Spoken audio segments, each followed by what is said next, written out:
In June 2022, 19-year-old Tylen Mann was killed in Daytona Beach, Florida. His body was found around 2 a.m. on a sidewalk in a residential neighborhood at the intersection of Oak Tree Circle and Forest Glen Boulevard. Tylen was openly gay. According to police, he had been communicating on social media for several months with a peer, 19-year-old Jakari Webb. According to investigators, Webb feared that Tylen would out him, tell others about his sexual orientation, or post something about it on social media. Police stated explicitly that the motive was his anxiety over a possible outing. On the night of the crime, the two young men agreed to meet in that same neighborhood. At some point, Webb pulled out a handgun and shot Tylen several times. 6 spent shell casings were found near the body, indicating that the shooter had either been lying in wait for the victim or was standing close to him at the moment of the attack. The investigation relied primarily on surveillance cameras and digital traces. Detectives reviewed more than 100 hours of footage from cameras in the area and were able to trace the suspect's movements before and after the killing, as well as link him to the crime scene and the weapon. 5 days after the killing, on June 28, 2022, special units executed a search warrant at a house on Garden Street. There they arrested Jakari Webb and found a handgun. He was charged with first-degree murder, as well as violating the terms of his probation and resisting arrest. In the spring of 2024, the case went to trial. The jury found Webb guilty of premeditated first-degree murder with the use of a firearm. The judge immediately sentenced him to life in prison without the possibility of parole. Prosecutors called the killing an executions, emphasizing that Webb had lured Tylen in advance and shot him 9 times.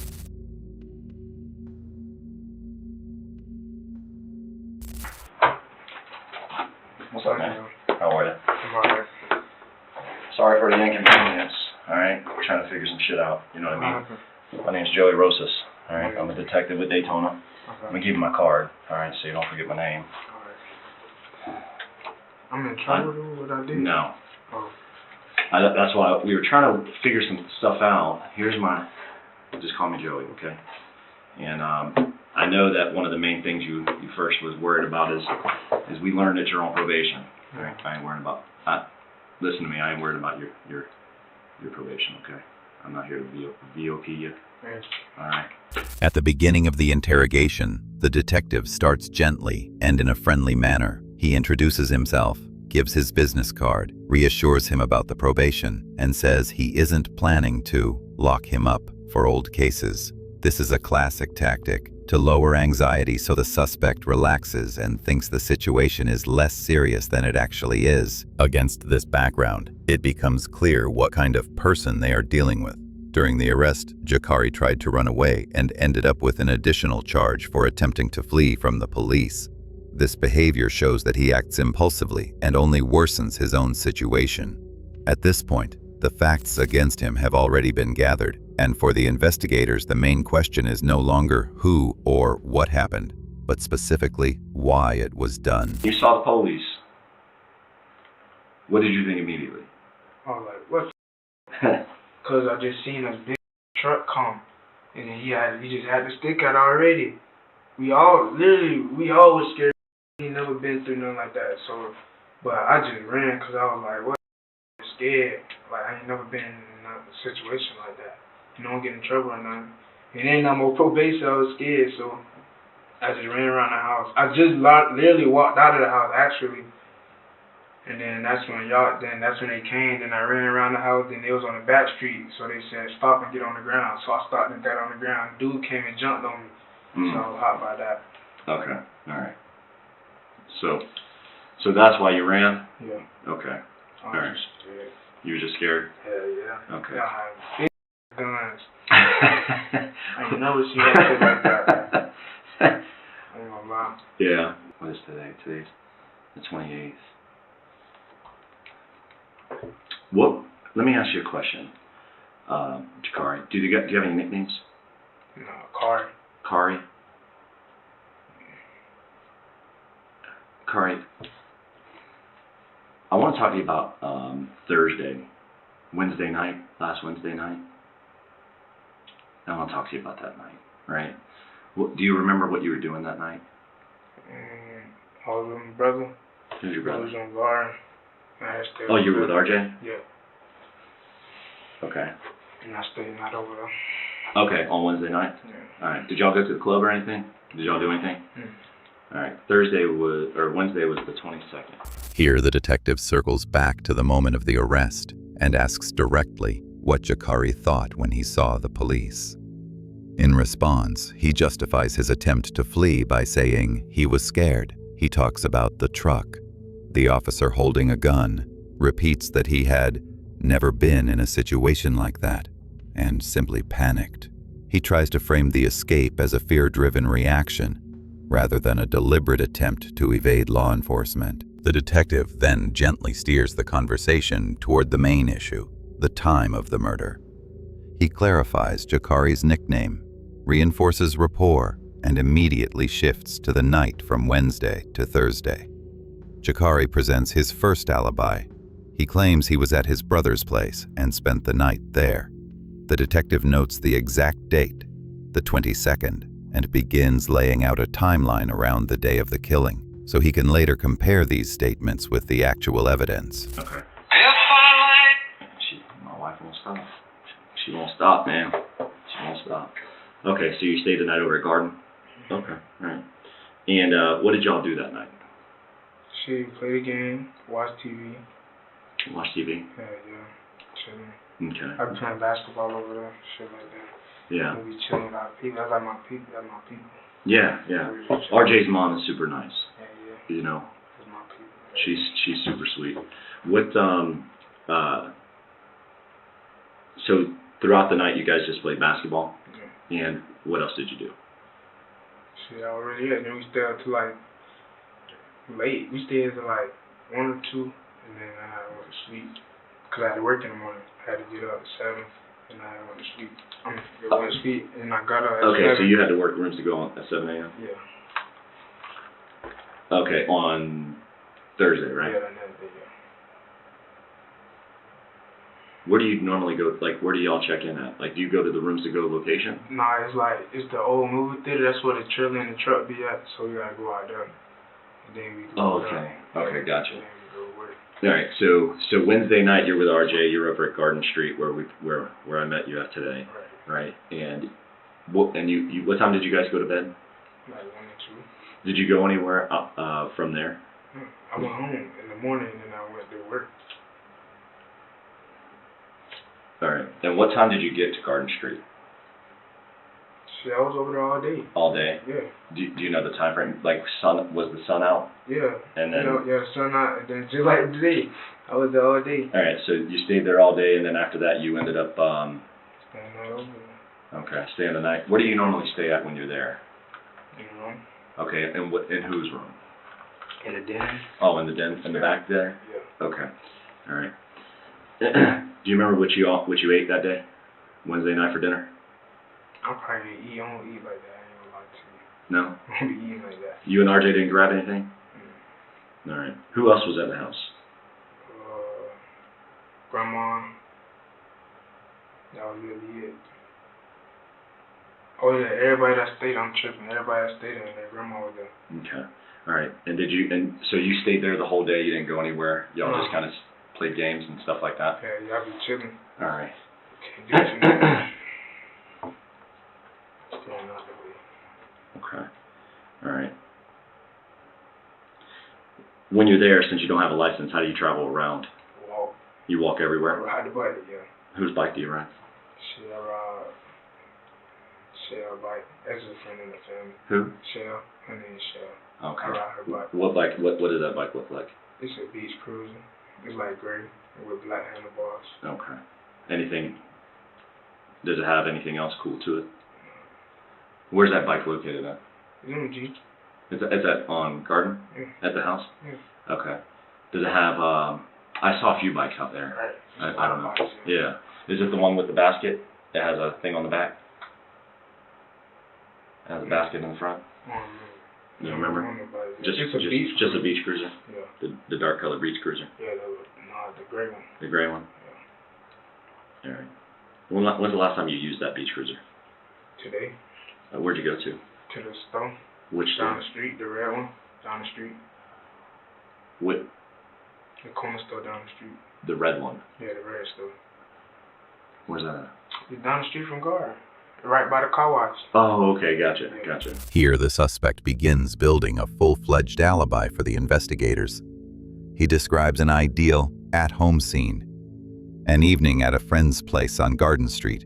Video games, TV, basketball in the yard. Just chilling with the family. He specifies that they hung out until about 1 or 2 in the morning.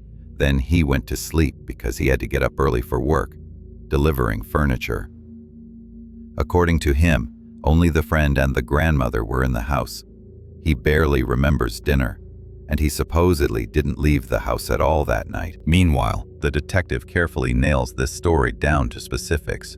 He asks what time they went to bed, where in the house Jakari sleeps, whether he stayed there the entire next day, how he usually gets around without a driver's license, whose bike he uses, where that bike is kept, and when he last rode it. The suspect answers confidently, describing a gray beach cruiser and a trip to a red store near a car wash. In his mind, the defense narrative is already formed. A calm day, a calm night, the whole time spent on Garden Street. But at this point, he still doesn't understand that every single detail, the time, the place, the bicycle, the route, will soon be compared to surveillance footage that completely dismantles this version. So, Jakari, I'm going to be straight up with you, all right? I'm not here to violate you, all right? But I'm always willing to give people breaks. Last thing I want to do is see you jammed up with your probation officer because, listen to me, and I mean this, okay? You're 19, all right? I'm not trying to see you go and, deal with through your probation officer because you ran away. Do you feel me? Yes. I'm not that person. But you have to work with me and understand the moment you're not honest with me is the moment my relationship with you goes downhill. Okay? I respect you. I respect you and I tell you the truth. Okay? Whether it's going to hurt your feelings or not, I'll tell you the truth. Is that fair? Yeah. Okay? But I expect the same from you. Okay? Deal? Yeah. Okay? And I mean that. I'll help you as much as I can. Thank you. All right? But you cannot lie to me. I'm not gonna lie to you. Okay? All right? So, What happened? You finna ask me something? what's up? You finna ask me something? What happened?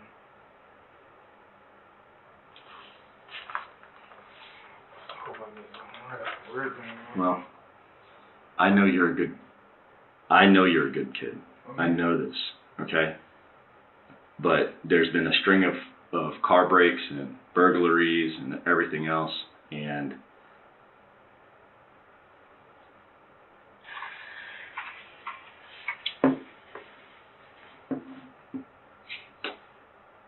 let me tell you what I have. I need to ask this question from you. What? Were you trying to break into the house? Oh, no. What were you doing? Hell no. That's where my mom stays. I was going around the RV. She stayed in the RV. I was going around it. I wasn't trying to break in there. Okay, because see, we get ring camera footage, and when something suspicious happens, we know we know this is you. Right. It's clear as day, right? So I'm asking you that, were you trying to break into this house? Hell no. I promise to God I'm not. Cause my mom stay in that trailer. I ain't trying to break in there. I'll run around it. Hell no, I wasn't trying to break in the house. You promise? I promise to God. You didn't try to break in this house? Hell no. I promise. Hell no. That's my mama's trailer right there. She stay in that trailer. All right. I swear to God. Well, I didn't make contact with somebody in the trailer, so like I said, I haven't made contact with any of those people. Oh, right. Hell no, I ain't never tried to break in. No, I would never do nothing like that. That's my people. That's my family. I trust them. I love them. I promise to God. No. Okay. I'll never lie. Okay. Hell no. I don't need to be doing that. I can't do no dumb shit like that. That's just childish. That's why I work. I ain't got to steal from nobody. Just get my own money. Okay. What were you doing out there? What were you doing out there, running around? What was I running around? I don't know. I was just probably passing by. Mm-hmm. Do you remember the time? You know the time on that, right? Mm-hmm. That's early. I don't know the time. But I'm saying, that's damn near 2 in the morning. I don't know what else. But I want breaking in shit though. I Alright. want probably walking somewhere. At this stage, the detective intensifies the good cop approach. He emphasizes that he doesn't want to ruin the life of a 19-year-old kid, talks about respect and honesty, promises to help, but sets a condition. The moment the suspect lies, the trust is gone. This creates the illusion of an alliance, a mature, understanding officer supposedly standing with him against the system and the strict probation officer. After that, the detective abruptly shifts to the core issue, Jakari's nighttime activity near the trailer. He asks directly whether he tried to break into the home and refers to the ring camera footage where his face is visible as clear as day. In response, Jakari panics and denies everything. He swears to God, repeats that it's his mother's house, that he would never do something like that, calls breaking in kid stuff. His explanations start to fall apart. First he was just walking by, then he was walking around, then he doesn't remember, even though this happened around 2 in the morning. Against the backdrop of the video showing him hiding behind the RV, these excuses sound like a hastily improvised, poorly thought out lie made under pressure. Well, we have to ask that question because we're getting footage of you running up behind a house, an RV. Right, that's where my mama stays. Okay. I don't want to break into nothing like that. Hell no. Okay. Hell no. What were you doing before that?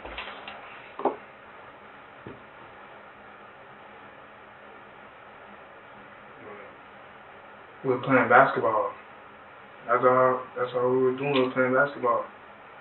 That's all I remember. Whatever we were doing that night. We weren't really doing it. We weren't really doing too much. I don't know why I was running from that one. I'll probably get a basketball or something.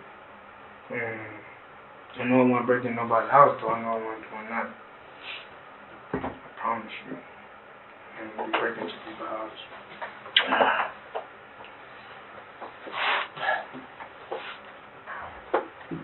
My mom. I know.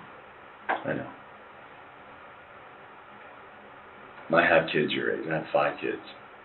Okay. You were young. I ain't done, I promise. Listen to me.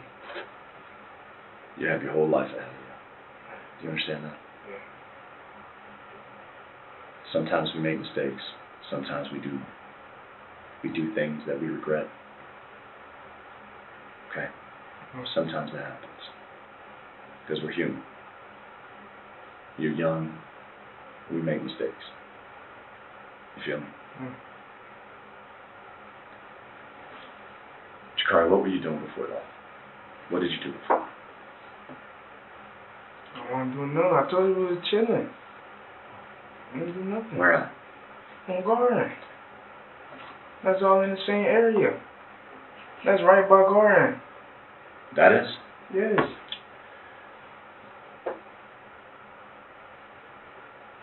Right. Remember what I told you? Remember what I told you? Be honest with me. I am. I don't have no reason to lie. That's at 752 South Carolina, right next to Bellevue. It's pretty On the far. south side? It's on the south side. By Soul City where my auntie stay? Not Soul City. Not by Garden. But that's my auntie stay on over there. Okay. And I was at her house. Okay. Too. Okay. I have no reason to lie. I promise you. I promise you I don't have no reason to lie about nothing. Jakari, you don't have a reason to lie. I don't. Then tell me this. Why did you just tell me that house and that RV is your family's when I know it's not? I thought that was my auntie Sean. Then why would you run up there? Why would you hide behind there? Why would you run up there? I ain't hiding nowhere. I was coming from Soul City. Soul City's the other way. Bro, I don't know I was over there, to be real. Wait, what did you talk about? Bellevue? Yeah. Bro, I don't know I was over there. I don't even remember being over there. I think you do. I don't. Hey. I'm not lying. I know. Listen to me. I can't help you. I can't help you if you're not straight up with me. I'm not. Jakari. Jakari. Listen to me. No, Jakari. I can't help you if you don't tell me the truth. I'm not lying about nothing, but okay. But okay, what? I'm not lying about nothing. I don't remember being What did you do? What did you do prior to this? Prior to that video, what did you do? I didn't do nothing. What were you doing? I don't remember. I was probably coming from that gas station getting something to drink. What gas station? Sunoco. You were at the Sunoco? Yes. Okay. What were you doing there? Getting something to drink. It was hot. Okay. You see I got my shirt off? I do see that you have your shirt off. What else? Bro, that was it. I promise to God. Then I went back to the other side of town about where I stayed. How did you get to the other side of I town? walked. How else am I going to get there? Hey, I just want to be straight up with you. I know what you did. What? I ain't do nothing. I know. I know everything. I ain't do nothing. Jakari. Hey. Jakari. Yes. I know everything. I didn't do nothing. It tears me apart. Watching young men and women destroy their life over bad decisions, over bad choices. Bro, I didn't No, do Jakari. I know exactly what you did. Bro, what I did? Because I didn't do nothing, bro. I promise I didn't.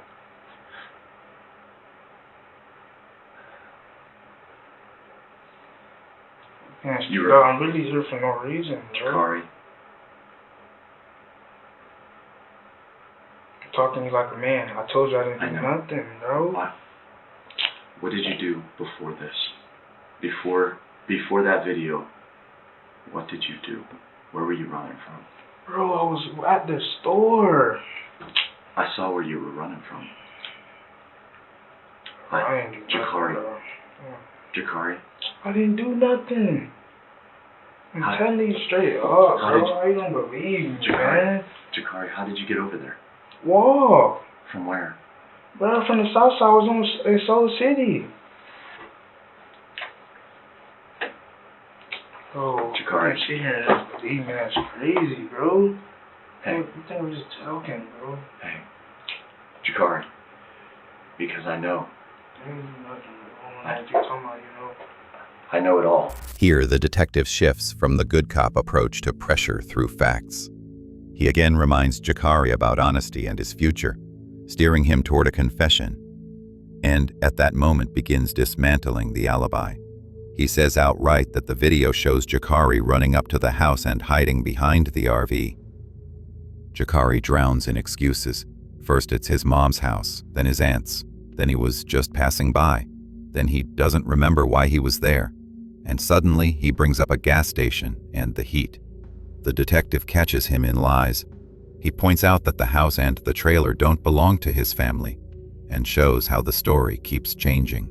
This is the classic moment when the suspect's version starts falling apart under the weight of details. The address, the neighborhood, the route, the time. Nothing is believable. At the same time, it's important to understand that investigators already have a far more serious trump card. From Tylen's phone, they pulled an Instagram conversation, more than 170 messages in which, through a fake account, Jakari persistently lures him out to meet. The chat makes everything clear. Around 1:30 a.m., they agree on a meeting spot at Oak Tree Circle. At 1:49, he texts, "I'm outside." Tylen replies, "Me too." Then, "Come out to the sidewalk." "Okay." And Tylen's final message, "Is that you hiding?" Minutes later, he is dead, and the cameras capture a young man hiding behind that same RV and running around the neighborhood. So when the detective says, "I know everything," It isn't an empty line. They already have both the footage and the messages, which together show not a coincidence, but a pre-planned ambush. I know that you rode your bike. I know you rode a bike over Jakari. I didn't know. I know, look at me. I know you rode the beach cruiser from Garden at 12:50 a.m. Like, to the store. No. And then guess what? What? And then I see you again. I see you travel all throughout the city. Hold on. I'm listening. Please don't do this to yourself. I'm begging you. Don't do this. I'm here for a reason, and I can help you. But if you're not truthful with me, I can't help you. I saw you on Campbell Middle School. I saw you.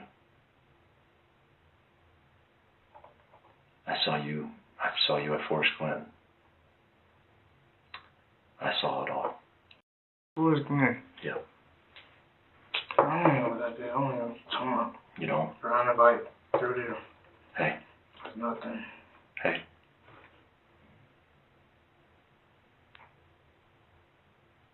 This is your opportunity to tell me your story. I didn't do nothing. Your story. I rode the bike through there to go to the store, bro. But I see we had cameras everywhere. Alright. Jakari, I see where you dumped the bike. I know who you were talking to. I know everything. Oh, no. Don't do that. Don't do that to me. I told you I would respect you and help you as much as possible. Okay? But the moment you start lying to me, I cannot convince anyone that it was an accident. I can't convince anyone that it was an accident. Right now, it's going based on you being dishonest. I've got video. I've got it all. The whole thing was captured on video. Every bit of this. What? Jakari. I'm here for running, bro. I don't know what you're talking about. This was crazy, bro. I'm not even supposed to be here. Jakari, I saw who you met up with that night. I don't even know about it. Look at me. I saw it. We saw it. I don't even know about it, bro. I don't know what you're talking about. That's crazy you trying to sit there and say this, bro. We saw it. I just want to know why. I ain't do nothing, bro. Jakari. Come on, bro. That's crazy, bro. You trying to sit here and... Sit here and what? That I'm trying to reach out to you. Listen to me. I'm trying to reach out to you. I'm trying to reach out to you and help you as much as possible. But you can't do this to me. You can't do this to me. You can't sit here and lie and expect me to help you. I can't help you that way. I know what you did and I saw it. I have it everywhere. I can tell you everything you've done. Everything you've done that night, I can tell you what you've done. But here's what I need to know. Why? I just want to know why. Was it an argument? Was it a mistake? What was it? What was it? I don't know what you're talking about, bro. That's what I'm saying. That makes no sense. I can't help you if you don't tell me your side of the story. I can't help you. I have no story. I don't know what you're talking Jakari, I have you on video. Okay, there's video. I can tell you everything that you did. I can tell you I have search warrants on Instagram. I have your Instagram accounts.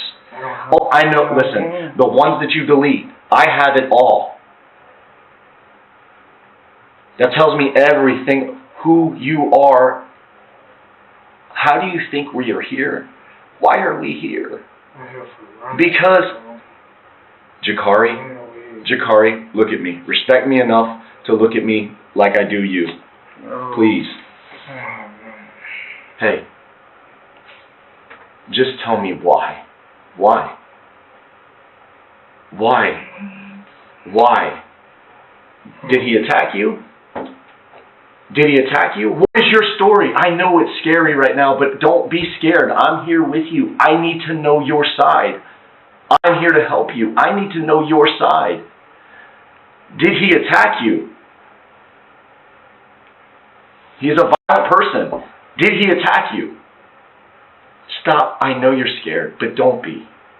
I'm here to help you, but I know everything. Here, the detective moves into full confrontation. He no longer argues with Jakari's version. He states facts. He knows Jakari rode a gray bicycle from Garden Street at around 12:50 a.m., that cameras recorded him near the school, in different parts of the city, on Forest Glen, where the murder happened. He says outright that he saw where Jakari dumped the bike, and that the entire night, from the route to the meeting point, has been reconstructed from surveillance footage. He adds the messages and Instagram accounts, including the ones the suspect tried to delete. In other words, he makes it clear that the story, "I was just riding to the store," has no ground to stand on. Against this backdrop, the detective shifts the focus from what happened to why.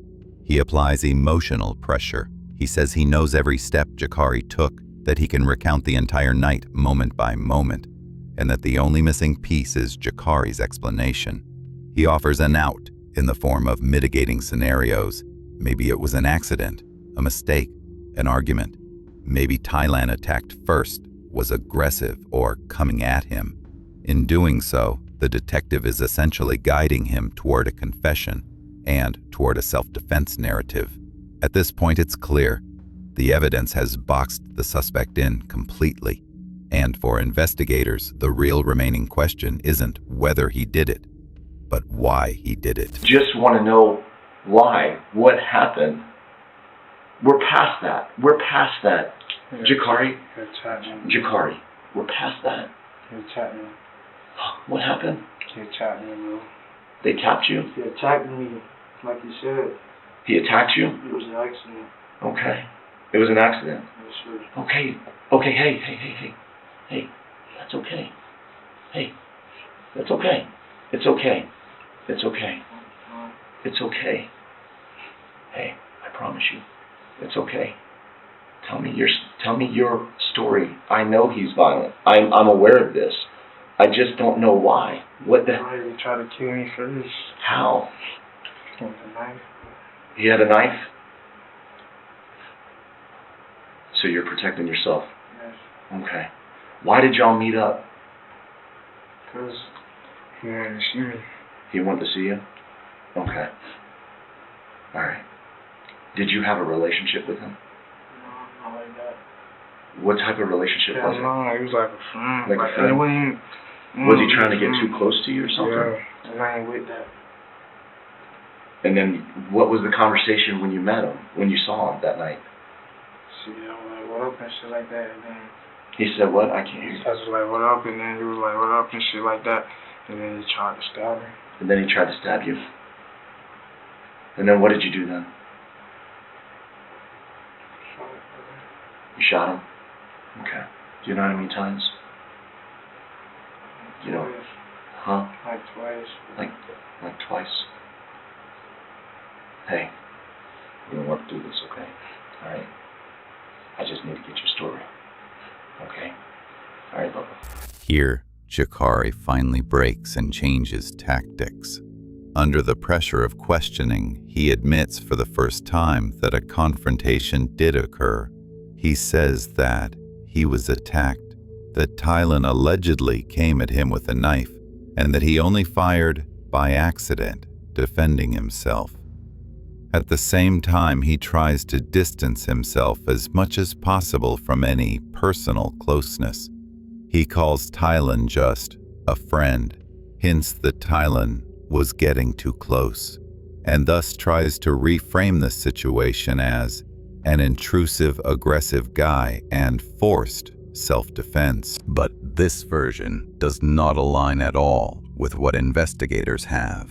Police found no knife, not on the body, not anywhere near the crime scene. The autopsy shows multiple gunshot wounds, far more than 2, and some fired from a distance, which doesn't resemble a chaotic face-to-face struggle. Surveillance footage shows Jakari lying in wait behind a dirt mound, not fending off a sudden attack.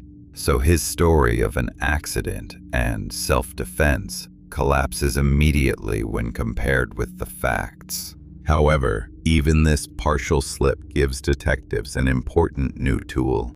Now that he has admitted he fired the shots, they have a direct path to the next key question.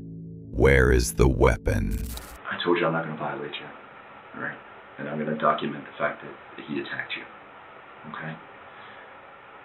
But I need to know, where's the gun at?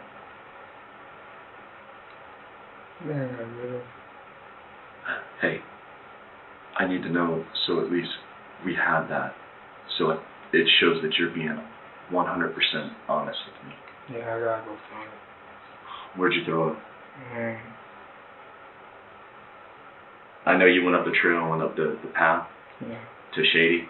Yeah, I threw it by garden. By garden? No, I ain't throw it by garden. I threw it. No, I ain't threw it in the. No, I ain't throw it by garden. No, I forgot how to do it. I can find it though. I can go find it. I should be able to find it. Where at though? Because this is going to show good faith that you were protecting yourself, because we know of his violent history. Right. You know what I mean? We're very much aware of this. So, where exactly did you go? By my house. Where did I do it? Try to think, man. I'm telling you, it's gonna benefit you. I think I did leave it on. Where's it? We got a gun at Garden Street underneath the basketball hoop. Yeah, that's it. Is that the gun? Okay. All right. That's the one you used? Yeah. Okay. No problem. All right. All right. Do you want something to drink? You hungry or anything? How you feel right now? How you feeling? Shit. Like, I don't know how to feel. I just want to Are you scared? A little bit? I mean, I defended myself. I shouldn't really be scared, but I don't know. Still. Yeah. I ain't never been in Why a situation. didn't you just come to us and say, hey, this is what happened? I wasn't thinking like, I don't know, I wasn't thinking. I wasn't thinking. I didn't know what to think, really. Okay. All right, let me get some paperwork done. Here the detective is already working with what he needs, a confession and the key piece of evidence. In a calm tone, he tells Jakari that he'll note in the case file, he attacked, you defended yourself, and then gently but deliberately asks for the main thing, where the gun is.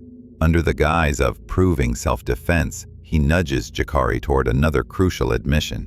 At first, Jakari mumbles, gets tangled in explanations, can't say exactly where he put it, but then the detective simply cross-checks his words with what he already knows. The weapon was found under the basketball hoop on Garden Street. Jakari confirms, yes, that's the gun he used to shoot. After that, the detective shifts to emotion. He asks how Jakari is feeling, why he didn't come to the police right away, and gives him another chance to cling to the self-defense narrative. Something like, I just defended myself and got scared. But by this point, investigators can already see that his story still doesn't match the real picture. Neither the number of shots nor what appears on video lines up with self-defense. So, having paused and extracted both the confession and the weapon, they prepare for the second wave of questioning. Now, with a direct hit, the Instagram messages he thought were hidden.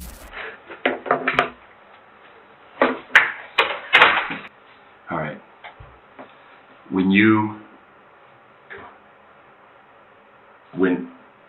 When he tried to stab you,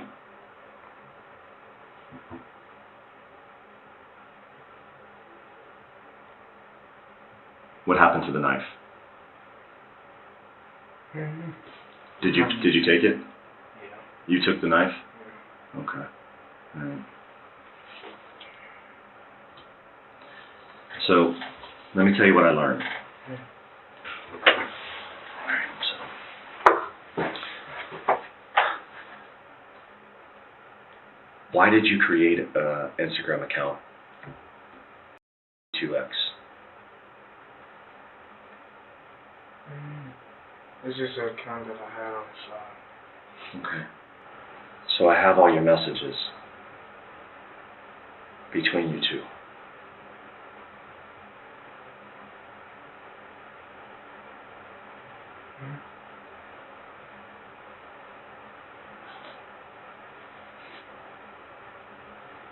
Why would you bring a gun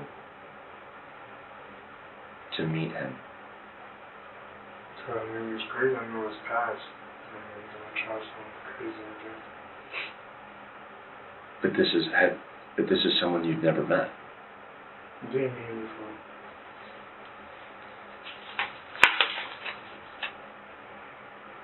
He's never met you. No, he thought I was somebody else, and then he seen me and tried to kill me. That's what it was. Who did you pretend to be? Somebody named Mario. Or something like that. And he seen me try to kill me. That was it. You mean Trey? I traded with Mm-hmm. I know one of the names. So,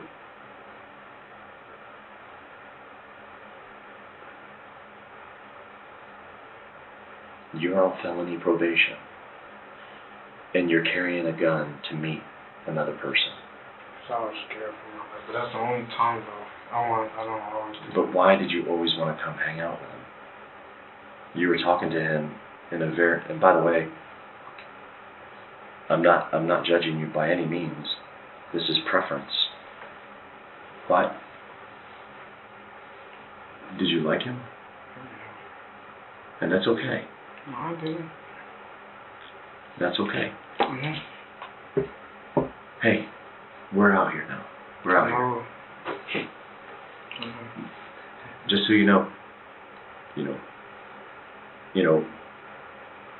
Can you just my son Oh, I'm is- not gay. my son's attracted to boys, and I'm okay with that. It is what it is, you know. And one of my daughters is attracted to women. I'm not attracted to boys, though. So why would you talk to him like this? This is very nature at some point. It's just somebody I knew, and then when I seen him, he seen me, and he tried to kill me. Because I wasn't who that was.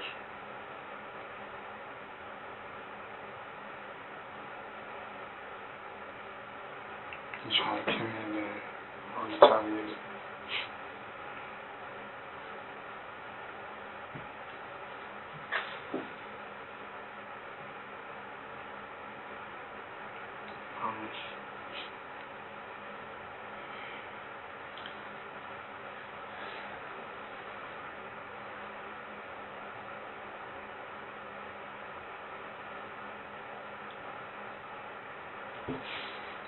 Oh. We're here. It's you and me. We're out here. Everything's in the open now. Everything's on the table. You and I are being honest. You and I are talking. Cause I felt like he didn't care about my life. You felt like you didn't care about your life. Yes. And by the way, did you secretly like him? No. And that's not at all. okay. That's what I'm saying. I didn't at all. I don't get why he tried me. He tried me before. But he didn't know who you were. He thought you were a guy named Trey Rodriguez. Oh, cause I didn't want to make it seem like it was me. That's all that was. But why? Why would you do that? Cause if he knew it was me, he really would have killed me. Cause you know I wasn't like that. But why would you meet him? Why would you meet up with him? You had every opportunity not to. And you. I know I still did. I don't know. Like, I wasn't thinking. At this stage of the interrogation, the detective begins carefully unpacking the motive. First, he finishes dismantling the self-defense story. He asks what happened to the knife, and Jakari admits he took it with him. Then the real trump cards come into play. Instagram. The detective states plainly that he has the entire conversation thread and the fake account Jakari used to message Tylen while pretending to be Trey. He also notes that Jakari was on probation, yet still came to the meeting armed, which already suggests a deliberate risk taken in advance. From here, the conversation shifts to sexuality and fear of being exposed. The detective points out that the messages had an unmistakably romantic and sexual tone, and gently makes it clear, being gay is not a crime. But Jakari stubbornly denies everything, clinging to the image of, "I'm not like that," trying to twist the situation as if Tylen got the wrong person, wanted to kill him, or didn't value his life once he realized Jakari wasn't the person he claimed to be. In the end, the core issue becomes visible. Jakari is willing to hide behind fake accounts and a fabricated identity just to prevent anyone from thinking he likes boys. And it was this wounded ego, not sudden self-defense, that lies at the heart of the tragedy. I mean, he didn't even... what do you think the distance was between you and him before you shot him? I don't remember. Not within 10 feet. I don't remember. I can't remember that.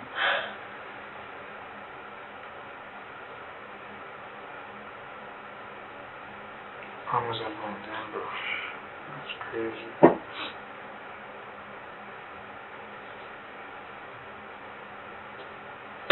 Right.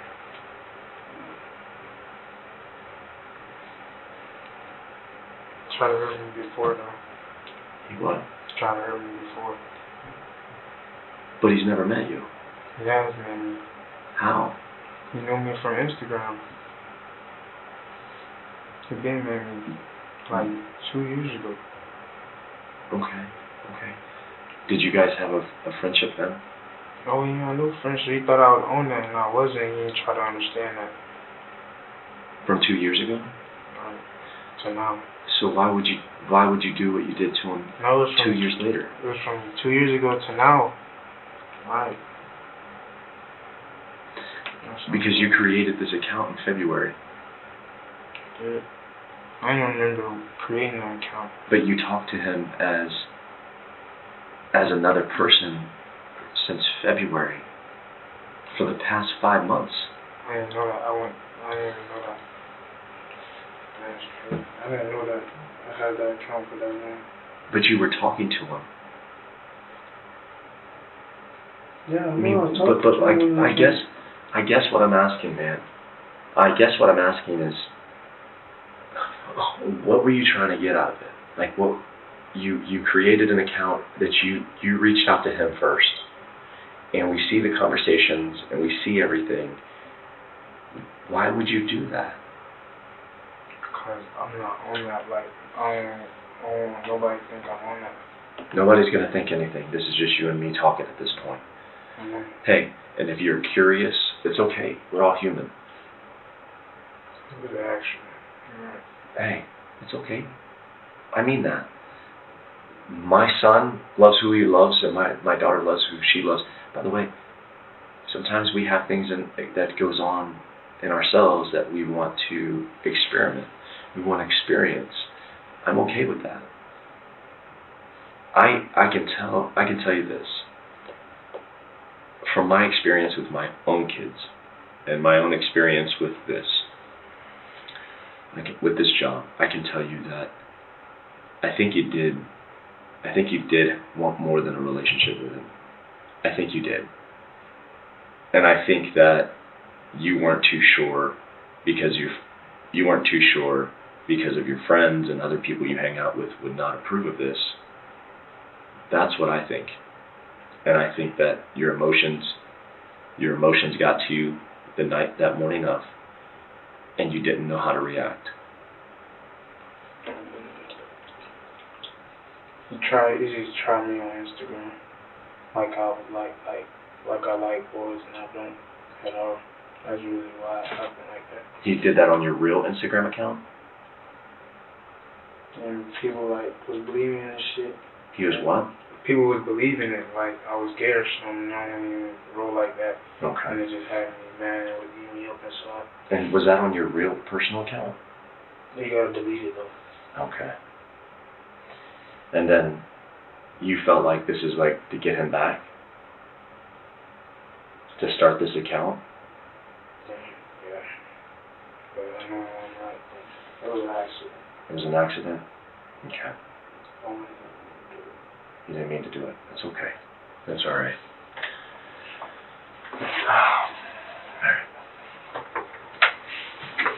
Here the detective presses on the most uncomfortable point for Jakari, the motive and his internal conflict. He clarifies the details, where the knife was, why Jakari brought a gun to the meeting in the first place, why he created a fake account and spent months messaging Thailand while pretending to be someone else. Through these questions, he gently leads him to the core issue. The messages don't look like ordinary friendship. They look like flirting, and that's not accidental. The detective openly voices the idea that Jakari really was drawn to Thailand but feared how his friends and social circle would react, knowing they wouldn't accept a guy associating with someone who was openly gay. Against this backdrop, the key trigger surfaces. Earlier, Thailand had teased him on Instagram, creating the impression that Jakari was gay, and people around him began to believe it. For Jakari, this was a blow to his pride and to the image of being a real man. The fake account and the meeting that night were not just random messages. They became a way to respond and restore his reputation in his own eyes. Outwardly, he keeps insisting he's not like that, and that it was all an accident. But from his own words, the picture becomes clear. The fear of being exposed and humiliated mattered more to him than someone else's life.